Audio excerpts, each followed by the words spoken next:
Un espacio de APECAF Río Cuarto en la mañana de la Gospel. Así son las cosas por limpiar.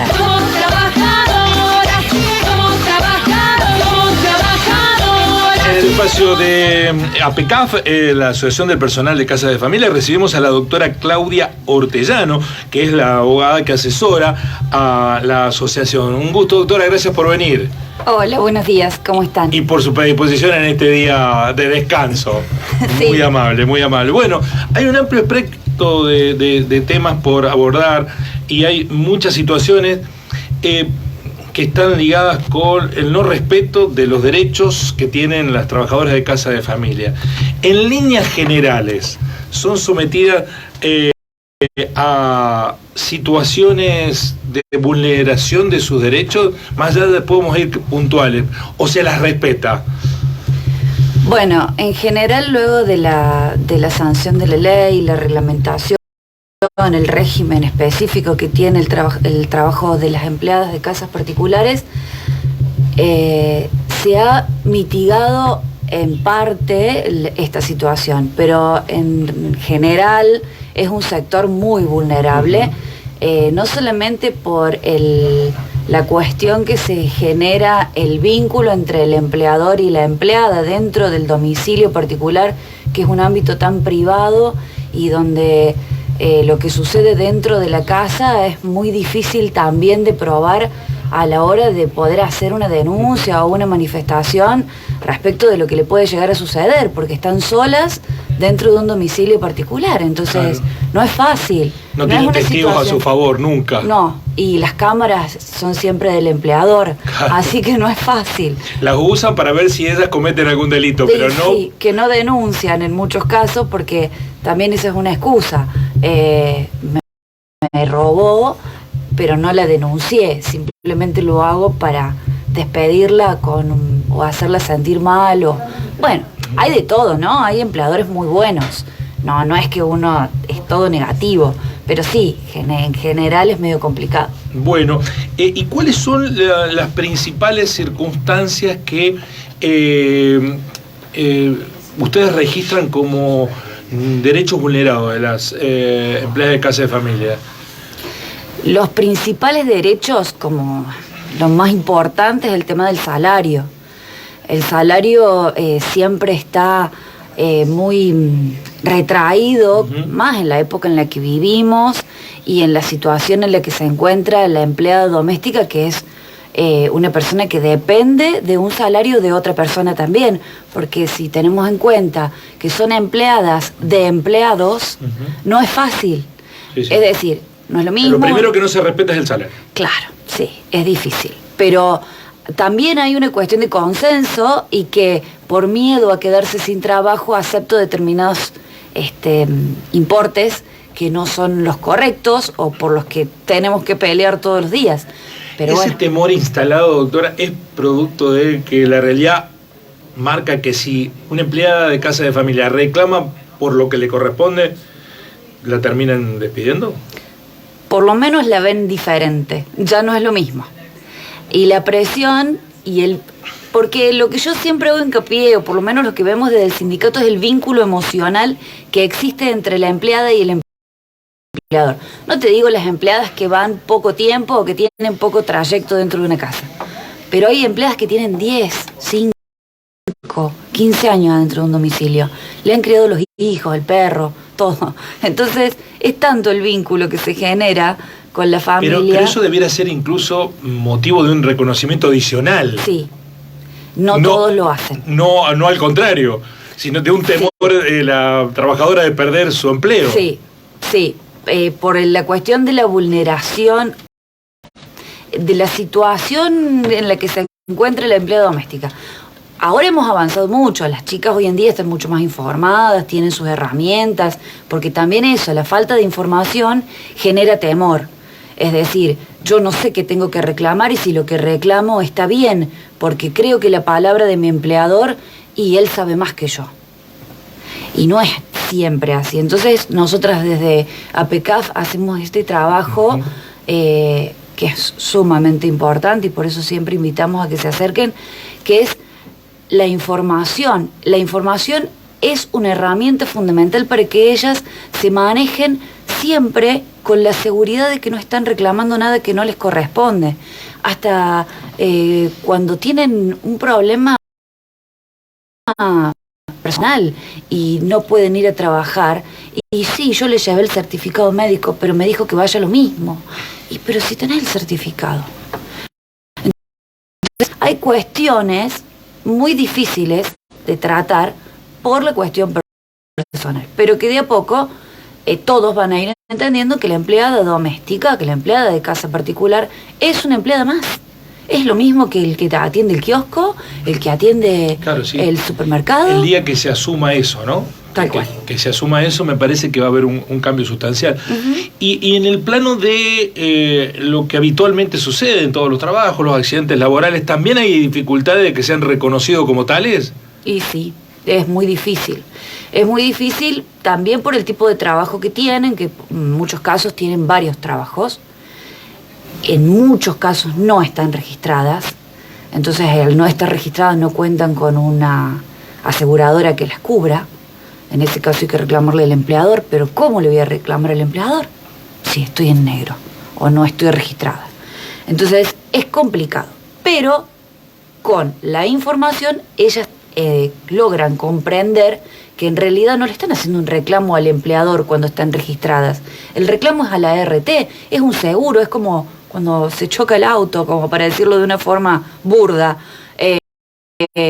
Si se me permite el ejemplo, chocas el vehículo, tenés un seguro que te cubre el daño del vehículo. Bueno, en este caso, el accidente laboral, tenés un seguro que paga tu empleador para que a vos te cubra el salario, para que te cubra la asistencia médica, para que te cubra las sesiones de fisioterapia si necesitas, o en su caso, una indemnización si tuvieras alguna incapacidad en su momento. Sí, hay una lógica también, bueno, en la obra de teatro que vino a Río Cuarto con Soledad Silveira y Verónica Llena, una comedia, pero que describía también una situación que seguramente se repite en más de un lugar donde hay empleada de casa de familia.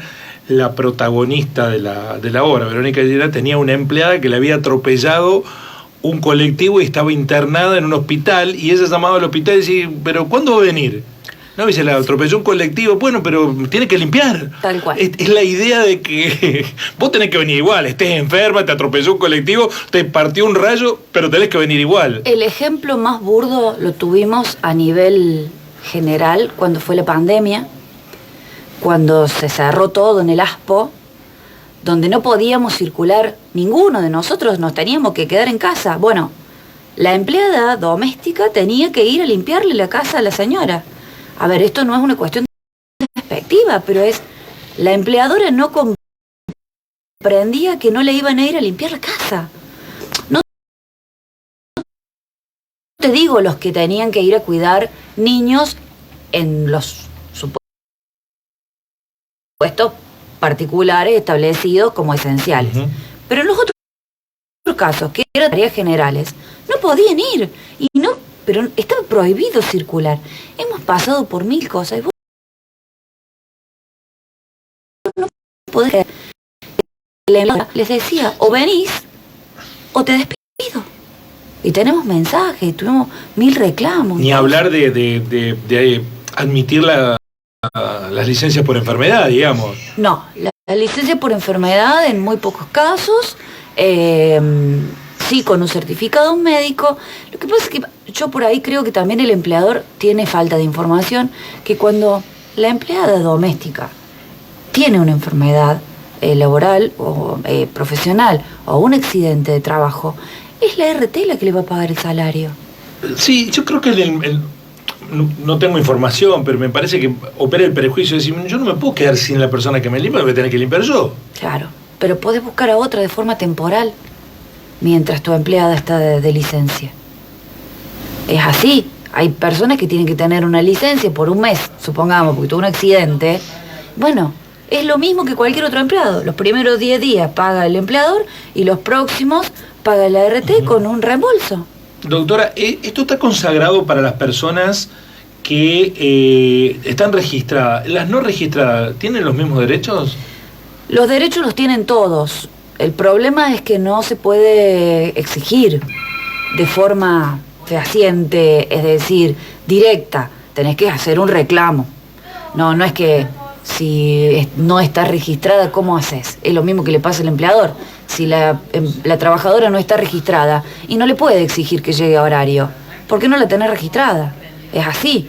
O sea, si vos no cumplís conmigo, yo no me puedo exigir nada. Es un ida y vuelta. Si está registrada, sí. Le decís, bueno, a la segunda vez que llegaste tarde, tendrás una sanción, apercibimiento, lo que sea. Como cualquier empleado. Pero si no está registrada, ¿cómo haces? ¿Cómo reclamas? Le tenés que reclamar al empleador. En caso de un accidente, supongamos. Telegrama, y todo lo que implica, el tiempo, porque mientras tanto la mujer está internada o con problemas o lo que sea, y tampoco tiene ganas de ponerse a renegar con todo esto, porque para ellas, aparte de su problema físico o lo que tenga, tiene otro problema que es reclamarle al empleador y rogarle por favor que no la deje sin trabajo. Bueno, el ámbito de ejercicio pleno del derecho en el caso de los accidentes laborales, ¿es desde el momento, es como todos los trabajadores, el momento que salís de tu casa? Sí, el itinerario. Yendo al trabajo, y desde que salís del trabajo al recorrido de tu casa. Exacto. Cuando tienen un solo empleador, porque se registran así, sí, para un solo empleador o para varios empleadores. Entonces vos, empleador, denuncias a la RT si tu empleada tiene otro trabajo y le decís, si tiene uno solo es el domicilio de la empleada. Sale de su casa, va al trabajo, sale del trabajo, vuelve a su casa. Si son varios trabajos, denuncias el domicilio del otro trabajo, donde tiene que tener otra RT, y ese empleador también tiene que denunciar a su RT el domicilio del primer empleador. Estamos en Las Cosas por Limpiar con la presencia de la asesora letrada de APECAF Río Cuarto, Claudia Ortellado. ¿Cómo se establece, lo hablamos la semana anterior con las representantes de APECAF, el límite de cuando el empleador o la empleadora ordena algo, lo impone por fuera de la ley, o se trata de un abuso laboral o un exceso delictivo? ¿En qué punto está establecido esto? Porque da la impresión que es una línea muy sensible, esta de saber si alguien, un empleador, me está faltando el respeto como trabajador y cometiendo un delito de abuso laboral o de abuso de otra índole. ¿Qué recomendación le dan ustedes? Vos te referís al moving, que es exactamente. Bien. Todo lo que sea abuso, maltrato, atosigamiento dentro del domicilio laboral, volvemos a lo que hablamos en el principio. Es muy difícil de probar porque tenés una sola persona, que es la empleada, que está de ese lado. En este caso es como en todos los casos que tiene que existir el respeto mutuo y que hay personas que de por sí son irrespetuosas. El tema es cómo lo probás. En una empresa vos tenés compañeros de trabajo a los que podés apelar. Sí, solicitarle que te salgan de testigo. En este caso no es fácil. En muchos casos se utiliza, si existen mensajes de texto, si existen llamados que se pueden grabar. Hay muchos mensajes de textos amenazantes, los hemos visto nosotras, que no es fácil, pero bueno, que te digan o venís a trabajar o te despido, es una amenaza. Cuando no te corresponde ir a trabajar, más vale, ¿no? Entonces, hay cosas que exceden, pero también hay otras que son difíciles porque dentro del ámbito privado sucede de todo. Y hay hombres, y hay mujeres, y hay niños. Entonces, es un riesgo. Pero bueno, dentro de lo general, o por lo menos lo que se sabe, no hay demasiado abuso, digamos, en ese sentido en el que me lo estás preguntando. Hay otro tipo de abuso, pero en ese sentido de la violencia, el maltrato laboral en el personal de casa de familia, es superior que en otras disciplinas, les digo, porque hay como una idea de que esto de no percibir que son empleados, sino que son como súbditos. Sí, es la sirvienta. Exactamente. Sí, es así, y las tratan así. Lo que pasa es que hay una línea tan fina que por eso nosotros damos información y enseñamos, hacemos una cuestión de educación a la empleada doméstica. Vos sos empleada doméstica, no sos sirvienta. Antes era la sirvienta, cuando no había ninguna norma y estábamos en la época de la esclavitud. Que en algunos casos llegan a esos puntos del maltrato. Bueno, hay muchos que quieren que volvamos a la época de la esclavitud laboral, ¿no? No, tal cual. El tema es enseñarles a que aprendan a manejarse dentro de los parámetros. Porque una cosa es que te digan, che, anda a limpiar el dormitorio, a que te digan, hoy te toca limpiar el dormitorio. La forma en que te tratan es un maltrato. Pero la empleada doméstica tiene que aprender a diferenciarlo. Y la empleada doméstica, si se queja, en algunos casos, corre el riesgo de que pasará ella por maleducada. Porque es una cuestión de estatus. A ver, convengamos que existe todavía ese prejuicio.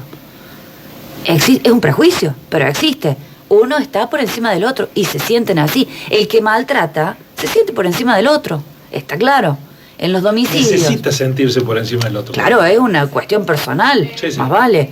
El empleador que está en las iguales condiciones no la va a tratar mal porque sabe que él también es empleado o lo que sea, o porque es una buena persona. Pero el que tiene esa cuestión de soberbia o vaya a saber qué problema personal, ya la trata así porque sí. Y la empleada tampoco le puede decir nada porque si le seguís fomentando. Una última referencia, doctora, que está ligada con un aspecto muy sensible, que es el de los casos de abusos sexuales o intento de abuso sexual, por más que no se consuman. ¿Hay una dificultad adicional para denunciarlos? No, porque bueno, yo no hago derecho penal, así que aclaro primero, pero más allá de eso, la cuestión del abuso sexual, en la mayoría de los casos, se da dentro de un ámbito privado. Así que estaríamos en iguales condiciones, sea un empleado doméstico, sea quien sea, de denunciar en el momento en que corresponda. Y bueno, después están los mecanismos legales para lograr la prueba, que tiene que ser instantánea también, con toda la pericia que implica. Pero más allá de eso, me parece que no estaríamos con una diferencia importante, porque sí o sí, en la mayoría de los casos se da en cuestiones, en ámbitos privados, salvo que el abusador quiera ser así como visto encima. Sí, claro. Doctora, muchísimas gracias. Siempre bueno, la recomendación de que las empleadas de casa de familia se acerquen a la sede de APECAF, sí, a asesorarse todo el tiempo. Fundamental, y estamos para eso, estamos trabajando sobre todo para todas, pero las adheridas tienen muchas facilidades y cuestiones que son importantes que se acerquen y conozcan, y las esperamos. Gracias por visitarnos. Gracias. Las cosas